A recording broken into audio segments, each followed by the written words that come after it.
Get ready for a game changer.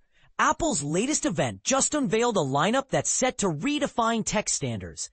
But here's where it gets controversial. The iPhone Air, priced at $999, is Apple's thinnest and lightest phone yet. But it comes with a single camera sensor and a higher price tag than its predecessor.